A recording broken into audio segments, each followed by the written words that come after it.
Un mensaje para hoy. Un mensaje para hoy. Y amén. Entonces, aquí está la proyección que dejamos la semana pasada o antipasada, la última vez que nos reunimos aquí. Y como les había dicho ya hemos entrado entonces en el capítulo 21 y capítulo 22 del libro de Apocalipsis, donde se nos está hablando ya de los cielos nuevos, la tierra nueva y esa eternidad de después que ya hemos estudiado, esa eternidad con el Padre. Y el énfasis aquí lo hacemos porque será después del milenio de Cristo Jesús, después del reino de nuestro Señor Jesucristo. Entonces hemos cubierto mucho material y hay muchas cosas que hemos hablado, pero aún así hemos dejado otras también. Entonces lo que he tratado de hacer es acomodar algunas cosas que he creído son importantes para entender entonces este cambio en lo celeste, este cambio en lo celestial, de cielos nuevos y tierra nueva, y qué cosas han pasado en la Biblia actualmente que se pueden comprobar bíblicamente que ocurrieron y que tuvieron que ver con cambios en las regiones celestes también, para que entendamos que Dios sigue en control y que ya Dios ha hecho ciertas cosas que la ciencia hoy en día no se podría explicar, o quizás de seguro no están completamente capacitados en estos momentos para explicar todo lo que ya Dios ha hecho.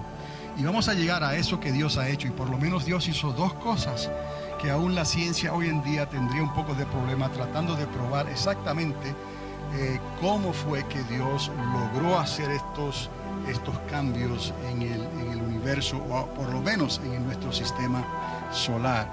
Vamos a comenzar con la diapositiva que continúa aquí, pero hay un versículo clave que quiero que también, si pueden, lo subrayen en sus Biblias. Está en Salmos capítulo 36, verso 9 o verso 10, depende de la versión que usted tenga, pero el versículo es el mismo, y esto también explica científicamente muchas cosas de las cuales hemos hablado, y esa porción de ese versículo quiero utilizar esta declaración de que en tu luz veremos la luz. ¿En cuál luz? En la luz de Dios, porque Dios es luz inaccesible. ¿Qué quiere decir con que es inaccesible? Que no la podemos alcanzar, no la podemos tocar, no la podemos disfrutar desde este plano donde estamos nosotros, aquí en el tiempo y el espacio donde Dios nos ha puesto. Y un ejemplo que les di fue el caso del apóstol Pablo. Saulo, entonces, cuando iba camino hacia Damasco, él experimentó un poco de esa luz inaccesible cuando el Señor se le apareció y él quedó ciego físicamente por 3 días. Ese fue el efecto de esa radiación, de esa luz, que es la luz de Dios, que es la luz que estamos hablando aquí en el contexto del hebreo. Esa luz se remonta a lo del espacio, a los astros. Se remonta también a los relámpagos. Dice la palabra que todo ojo le verá, que vendrá como un relámpago. Pues la palabra luz en el hebreo implica también relámpago, implica hasta sol, luz del sol, luz celestial, luz solar, luz de los astros. Entonces entendamos aquí que aquí hay una palabra clave, porque en la luz de Dios veremos la luz. Y recordemos entonces que Dios es eterno, y entramos en esa diferencia de discernir lo que es eterno y lo que es creado con cualidades perpetuas. Y quizás utilice la palabra en esta sección, en este segmento, la palabra perpetua más que eterna, para que usted vaya quizás viéndolo más claramente, la diferencia entre lo eterno y lo perpetuo. Lo eterno, ya sabemos, es Dios, solamente Dios y sus atributos, Dios Padre, Dios Hijo y Dios Espíritu Santo, y todos sus atributos que van con Dios, y sabemos que Dios es luz. Entonces Dios es creador por naturaleza, todo Dios es eterno, y Él es creador interminable. Él puede crear eternamente y para siempre, estar creando. Y de aquí vemos nosotros que lo que Él crea tiene elementos eternos o elementos perpetuos. Entonces vamos a ver cómo esta perpetuidad está injertada en algo creado por Dios. Y vamos a ver bíblicamente más adelante cómo la Biblia también nos respalda para que podamos entender que todas las cosas que Dios crea de sus atributos tienen elementos eternos. Todas las cosas. Recordamos que su espíritu, ese es Dios, es espíritu, y cuando Él sopló de su espíritu en Adán era una persona, un ser hecho que Él lo hizo del polvo de la tierra. Pero cuando Él sopló en él, y eso que Él sopló se convirtió en alma viviente, o sea, Adán se convirtió en alma viviente, eso ocurrió porque Dios injertó en él, estableció, instaló en él un elemento eterno. Pero Adán no era eterno. ¿Por qué sabemos que no era eterno? Porque Adán tuvo principio. Después que tengamos esto claro, que solamente Dios es eterno y sus atributos, y que en el espacio en realidad no hay un lugar que podamos decir que no tiene nada, porque la traducción de la palabra hebrea bara que se ha utilizado es implicando que de la nada Él creó algo, pero en realidad ya sabemos que no es que no haya nada, ahí hay algo, lo que pasa es que no se ve. Entonces, esos atributos de Dios que también no se ven, Dios tiene atributos que se ven porque Él es luz, pero tiene atributos que no se ven, pero como quiera proceden de Dios. ¿Y por qué dijimos esto? Porque Dios sustenta todas las cosas. Eclesiastés nos dice que todo lo que Dios hizo, lo hizo bueno. Entonces todo lo que fue creado en el universo, fue creado ¿qué? Bueno. Por eso es que viene de los atributos de Dios, por lo tanto, eso que Dios creó tiene elementos perpetuos. Y ahí entramos en la energía. La energía no puede ser aniquilada, no puede ser destruida, simplemente cambia de estado. Entonces, así la luz es eterna y los atributos de Dios también. Y así vamos a entender entonces cómo esto va cuadrando también en cierta manera con los descubrimientos recientes que la ciencia ha estado haciendo en las últimas décadas, gracias a ese famoso satélite Hubble que ellos enviaron al espacio. Anteriormente todo esto estaba en teoría, ¿no? Se pensaba que las cosas eran de cierta manera y en realidad estaban muy casi en lo cierto en casi todas estas cosas. Pero luego que pudieron colocar un satélite, un telescopio en el espacio, como es el telescopio Hubble, entonces ellos pudieron comprobar todas estas teorías que ellos tenían y desde ese tiempo no han parado, día y noche están acumulando datos, están haciendo experimentos y están comprobando cosas que ya el salmista dijo, no hay nada nuevo bajo el sol.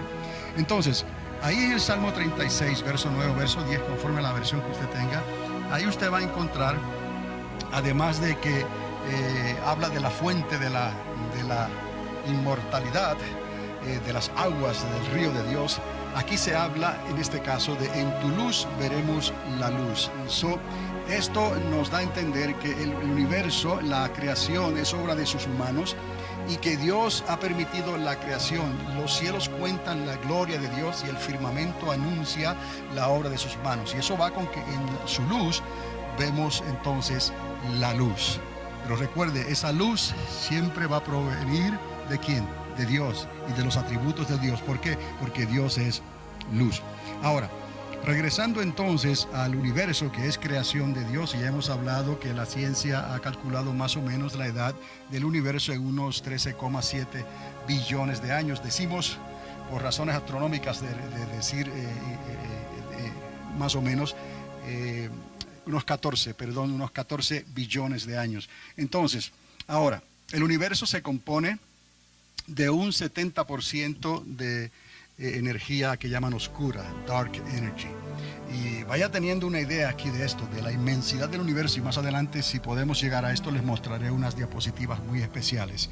70% de lo que está en el universo se compone de energía oscura, dark energy, lo que llaman. 25% de lo que está en el universo se compone de material oscuro, dark matter.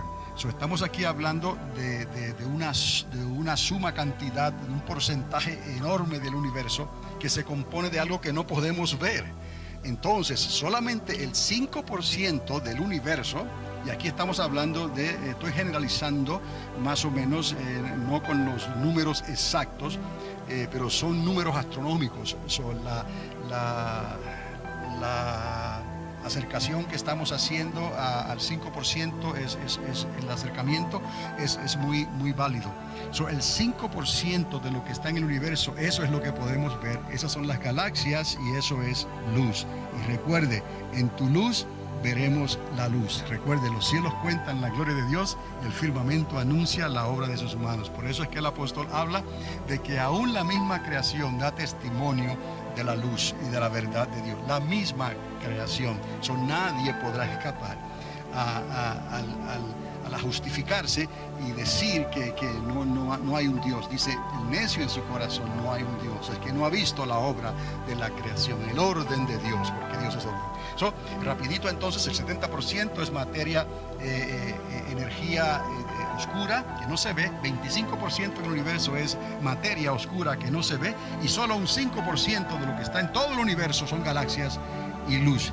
Y hay billones y billones de galaxias en teoría, pero vamos a ver que por lo menos un poco más de 100.000 galaxias han sido identificadas. Repito, más de 100.000 galaxias en todo el universo han sido identificadas, pero la teoría es que hay millones y millones de galaxias. Eclesiastés 3:11, este versículo también nos habla aquí, ya lo hemos visto anteriormente, que es donde el Señor instala un elemento perpetuo, eterno en lo creado.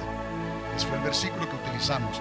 Ahora, más adelante, en el versículo 14, Eclesiastés 3, 14 y 15, aquí vemos algo también muy importante, que todo lo que Dios crea tiene un elemento perpetuo, o sea, un atributo de Dios.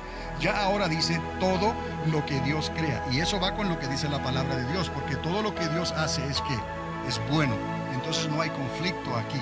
Y Eclesiastés nos recuerda que entonces todo lo que Dios crea, y Él es el creador de todas las cosas, y Él es el que sustenta todas las cosas, tiene un elemento perpetuo, que es un atributo de Dios, ya hemos hablado, y por ende la energía no puede ser entonces destruida, aniquilada, sino que cambia su composición. Esto también va de acuerdo con el que nosotros creemos, y así lo aceptamos por la fe, que el alma, el espíritu y el alma del ser humano no puede ser aniquilado, destruido, como algunos pretenden y creen. Para ellos entonces, cuando el ser humano deja de existir y muere, ya se acabó todo y se aniquiló ya la existencia del alma y del espíritu, lo que no se puede ver. Entonces eso les justifica a ellos que no hay necesidad de un infierno, no hay necesidad de un lago de fuego, no hay necesidad de una eternidad, obviamente. ¿Para qué? Si ya todo dejó de existir. Obviamente eso no es lo que Dios dice en su palabra, porque nuestro Dios es eterno, sus atributos son eternos y todo lo que Él crea tiene elementos perpetuos. Eso no importa, energía como sea, se vea o no se vea, no puede ser destruida, simplemente cambia su composición. Entonces todo lo que salió de Dios va a regresar ¿a quién? A Dios. Ahí es donde necesitamos ejercer nuestro libre albedrío. Y es en realidad eso lo que hace la diferencia, lo que nosotros escogemos. Si vamos a regresar a esa eternidad con el Padre, o aquellos que no le quieran creer a Dios y recibir lo que Dios ha dado como medida de restauración a través de Jesucristo, entonces esos regresarán entonces a un lugar de condenación eterno también, creado por Dios con los atributos de Dios, pero que entonces es perpetuo. Y entendemos entonces que así podemos ver cómo la eternidad de Dios ha acomodado esos diferentes elementos y ha acomodado esta creación dentro de la eternidad, sin que la eternidad sea cambiada o dividida. Lo eterno es eterno, no tuvo principio ni tendrá final. Entonces, en Deuteronomio, capítulo 29, verso 29, encontramos algo muy peculiar aquí, que también nos conviene recordar. Los secretos son de Dios, dice la Escritura, y las cosas reveladas son de nosotros. ¿Qué quiere decir esto? Que todo lo que la ciencia no entiende ni puede explicar, todos esos secretos que están en la Escritura para algunos, o los misterios del universo, las cosas que aún no han podido descubrirse, esos secretos le pertenecen ¿a quién? A Dios. Entonces, nosotros como somos sus hijos, Dios nos revela esos secretos a nosotros, aunque quizás nosotros no los podemos entender porque no tenemos quizás la preparación y la mentalidad académica o científica para poder retar el porqué de estas cosas, sino que como niños los recibimos, ¿no?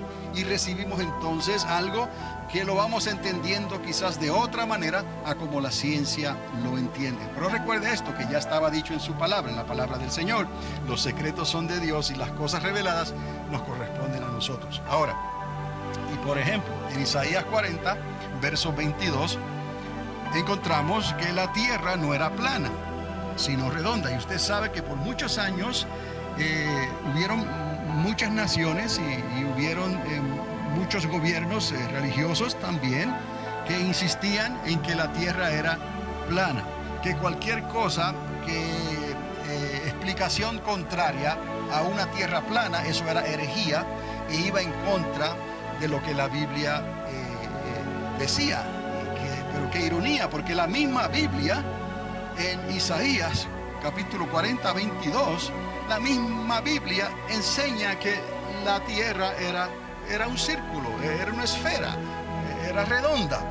Entonces entendamos que todo está entretejido por la fibra de Dios para entender esto primero, pero al mismo tiempo Dios ha hecho entender y ha dado a conocer esa fibra que Él ha tejido, cosas que quizás son difíciles de entender, pero por la fe lo vamos a recibir, ¿no? Y quizás esto fue lo que utilizaron esos grandes descubridores que se atrevieron a lanzar embarcaciones al océano con la esperanza de que iban a encontrar tierra y que no iban a caer por un precipicio como se creían, porque la tierra entonces, según ellos, era plana.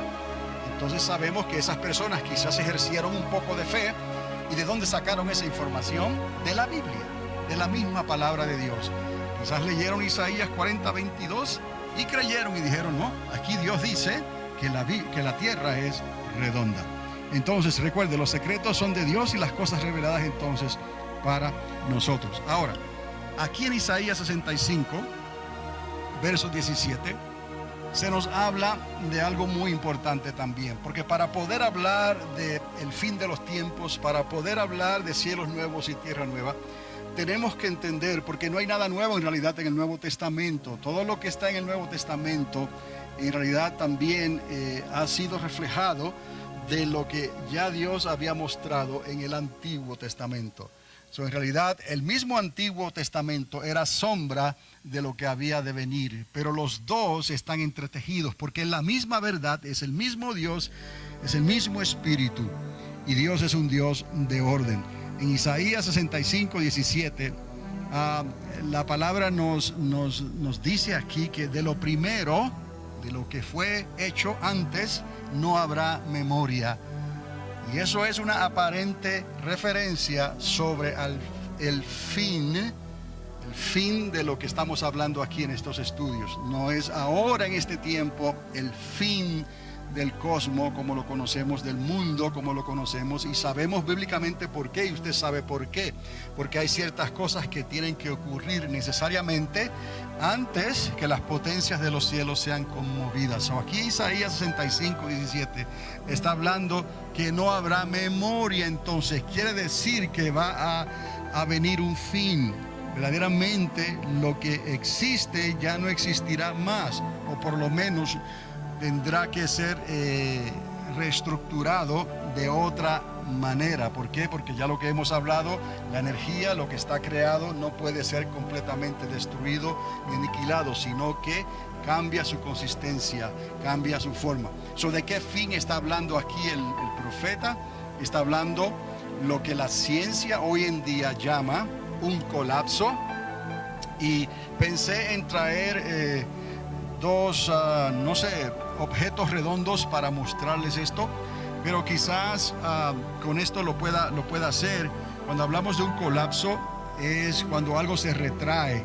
Digamos, si usted lanza un objeto hacia arriba, llega un momento en que la fuerza de empuje que usted utilizó para que este objeto subiera, ¿no? Esa fuerza de empuje ya no es más y entonces hay una atracción en esta tierra en que estamos, en el volumen de esta tierra, y esa atracción hace que ese objeto entonces regrese otra vez hacia abajo. Ahora,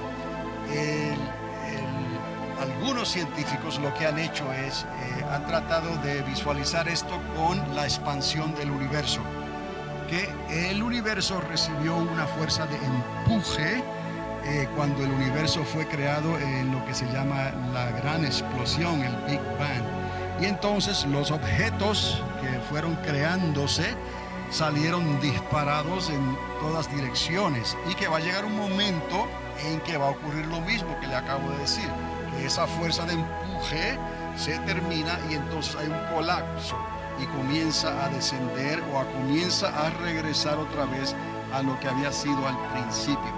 Esa es una de las explicaciones que la ciencia da, pero últimamente se están inclinando más a otra teoría que ellos piensan es lo que puede pasar por las medidas que han hecho ahora que tienen las facilidades del telescopio Hubble.